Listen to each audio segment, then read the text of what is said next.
सभी को क्रांतिकारी जय भीम, नमो बुद्धाय, जय भीम, जय संविधान। दोस्तों, ये कहना गलत नहीं होगा कि हमारे भारत देश में परीक्षाएं जो होती है, कोई भी परीक्षा हो उसका लीक होना जैसे लगता है कि तय हो जाता है। उसी तरीके से नीट इतनी बड़ी परीक्षा है जिसे पास करके बच्चे वो डॉक्टर बनते हैं, जिसको भगवान का दूसरा रूप मानते हैं। जो व्यक्ति खड़ा नहीं हो सकता, यानी किसी भी प्रकार का कोई भी परेशानी हो शारीरिक रूप से, तो इलाज एक डॉक्टर ही करता है। उसका परीक्षा लीक हो गया। सोच लीजिए कि ये दुर्भाग्य की ही बातें हैं जो ऐसे लोग कर रहे हैं। हमारे भारत देश में ऐसा चल रहा है, ऐसा ही हो रहा है। सोचिए कि इतनी बड़ी परीक्षा लीक हो गया, और लीक होने के बाद ये रीजन क्या है लीक होने का, पहले आप इस चीज को समझिए। लीक होने के लिए कि जरूरी है, हम कहते हैं कि क्या यही परीक्षा लीक होना था, यही पर्चा लीक होना था, कोई और? यानी कि हालांकि वैसे तो परीक्षाएं बहुत सारे लीक हो रही हैं, लेकिन इसको लीक होना जरूरी था? सोचिए कि कोई ऐसा नहीं है जो परीक्षाएं सही तरीके से हो जाए। अगर परीक्षा हो भी जाता है तो उसको लीक बता करके मतलब कैंसिल कर दिया जाता है। इतने सारे स्टूडेंट तैयारी करते हैं, और जो डॉक्टरी पढ़ाई होती है वो इतनी टफ होती है, उन लोगों को इतना दिन रात पढ़ना पड़ता है, उसके बाद जाकर के वो डॉक्टर बनते हैं। लेकिन उनके दिल पे क्या बीत रहा होगा, सोचिए कि क्योंकि वो उनका एक करियर होता है। करियर के साथ साथ माता पिता का पैसे इतने लगते हैं, कुछ लोग तो अपनी जमीन जायदाद बेच करके बच्चों को पढ़ाते हैं, क्योंकि हमारे बच्चे का जीवन भविष्य का सवाल है, उसके करियर का सवाल है, ऐसा लोग सोचते हैं। लेकिन ये क्या हो रहा है? हिंदू मुस्लिम हो रहा है, मंदिर मस्जिद हो रहा है, इसके सिवा और कोई मुद्दा है? हमारे भारत देश में कोई मुद्दा नहीं है। ये सोचने वाली बातें है। और हाँ, ये जो नीट का परीक्षा है, सोचिए कि अगर लीक नहीं होता तो बच्चे पढ़ करके डॉक्टर हो जाते, तो उनके दिमाग से धर्म की बातें निकल जाती, वो हकीकत की दुनिया में आ जाते। वो अगर जो पढ़ाई करता है, शिक्षा ग्रहण करता है, जो शिक्षित होता है, वाकई में उस चीज को महसूस नहीं करता। लेकिन अगर जब व्यक्ति अनपढ़ रहता है, उसके पास ज्ञान बुद्धि नहीं रहता है, तो उसको धर्म के आड़ में उलझाए रहते हैं। यही है, अगर वो मतलब सोचिए कि यही यही रीजन है कि अगर व्यक्ति पढ़ लेता है तो वो अंधविश्वास पाखंडवाद को खत्म कर देता है अपने बुद्धि से। लेकिन फिर भी कुछ लोग, पढ़े लिखे लोग भी ऐसे ऐसे चीजों में ऐसे में यानी फंस जाते हैं। अगर कोई बुद्धिजीवी व्यक्ति हो, फिर भी अगर आप उसको निगेटिविटी बातें करते रहेंगे तो वो भ्रमित हो जाएगा। ऐसा नहीं कि वो नहीं होगा। यही चल रहा है यहाँ पर, ये भारत देश में ऐसा चल रहा है। सोचिए कि ये हरकतें हो रही है कि परीक्षाएं तक मतलब नहीं होने दिया जा रहा है।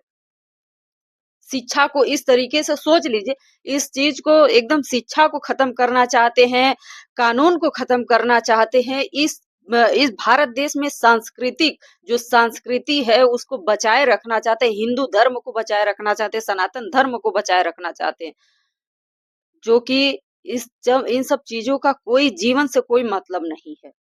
जीवन में सिर्फ एक ही चीज है कि प्रकृति सबका है, और उनके अनुसार चलना है। आपको आपके संविधान के अनुसार चलना है, आपको सही दिशा में चलना है, आप अपने बुद्धि विवेक से चलना है, आपको टीचरों से यानी आपको शिक्षकों से सीखना है, स्कूल जाना है, अपनी बुद्धि को आगे बढ़ाना है। लेकिन ये सब सारी चीजें सोचिए कि कौन मार रहा है? कौन मार रहा है? हमारे देश में बैठे हुए जो अशिक्षित लोग हैं, बड़े बड़े पदों पर बैठे हुए अशिक्षित लोग, वही लोग ऐसा सोच रहे हैं, ऐसा कर रहे हैं, ऐसा जनता से करवा रहे हैं। लेकिन हमारी जनता काने मुड़े तेल डाल करके बैठी हुई है, सुन रही है, चुपचाप सुनते चली जा रही है। कुछ अकरने पर, सच्चाई बोलने पर, आवाज उठाने पर उनकी आवाज को दबाया जाएगा, यही है। सोशल मीडिया भी बैन कर दिया जाएगा, उनका आईडी भी ब्लॉक कर दिया जाएगा। आप कहां तक करेंगे संघर्ष? बस समय बीत रहा है, लेकिन खात्मा, जो भी अत्याचार करता है, अत्याचार का एक न एक दिन खात्मा होता है। यही सोच करके हमारी जनता बैठी हुई है। ऐसे नहीं खत्म होगा, उसको आवाज उठाने से खत्म होगा। जब आप लड़ेंगे, समझेंगे। कुछ लोग हमारे समाज में जो बैठे हुए हैं, वो भी ऐसे ललकार रहे हैं कि हिंदुत्व को बचाने के लिए अब तलवार चलेगी। मतलब ऐसे ऐसे शब्दों का इस्तेमाल किया जा रहा है, सोचिए। यही देश का हाल है। कोई आगे बढ़ना चाहता है तो उसको इतना दबाने की कोशिश किया जा रहा है कि वो दब जा रहा है इंसान। और खुद भी आगे बढ़ने के लिए कोई बस अंधविश्वास, पाखंडवाद है जो कि चल रहा है। और वो दबाने वाला कौन है? यही अंधविश्वासी, पाखंडवादी। यही हमारे देश का हाल है। सोचिए कि इस तरीके से हरकतें होगा हमारे भारत देश में, तो कब ये स्वतंत्र, पता नहीं। हमें तो समझ में नहीं आता कि कब स्वतंत्र रहा है। भारत देश कभी स्वतंत्र था या नहीं था, या है भी, ये किस तरह से स्वतंत्रता है यहाँ पे। आपको अगर किसी भी प्रकार का आपको भूख से यानी कि आपके भोजन जो है, थाली आपके आगे से खींच ली जाए, आपके पास कोई चीज ऐसी साधन ना रहे जिस साधन को आप यानी कि इस्तेमाल करके सुकून पालें, जब वो चीज रहेगा ही नहीं, तो क्या वो स्वतंत्रता है? अभी तो गैस का इतना, सिलेंडर का इतना मारी मारा चल रहा था। लोग अब बाहर से जो कमाने के लिए बाहर गए थे, वो लोग वापस चले आ रहे थे। भाई शहर में चूल्हा जलेगा नहीं, सिलेंडर मिलेगा नहीं, तो खाएंगे कहाँ से? तो क्या ये चीज, ये भूख यानी पेट पर लात मारना, वो भी तो एक है। कौन कर रहा है ये?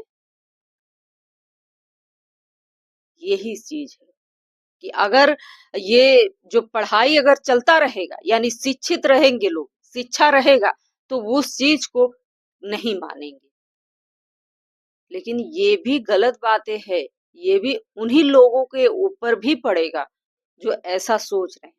लेकिन जिसके पास परिवार ही नहीं रहेगा, तो वो क्या जानेगा? तो हमारी जनता क्यों ऐसा सोचती है? क्यों उसी इंसान को सपोर्ट करती है जिनके पास कोई नहीं है? ये हमारी जनता ही पागल है। जनता, कहते हैं कि जनता जाग चुकी है, जनता जाग चुकी है। क्या जनता जाग चुकी है? एक ये सोच लीजिए, जो 22 लाख बच्चे एग्जाम दिए हैं, तो क्या कोई ना कोई बड़े घराने से ही तो ताल्लुकात रखते होंगे। ऐसा तो है नहीं कि छोटे मोटे गरीब घर के बच्चे होंगे। तो यही चीज है। तो समझदार इंसान को अगर आप चुनेंगे, तो सब कुछ सही रहेगा। चुनाव हमेशा समझदारी की होती है। तो दोस्तों, आज की वीडियो में इतना ही। मिलते हैं नेक्स्ट वीडियो में।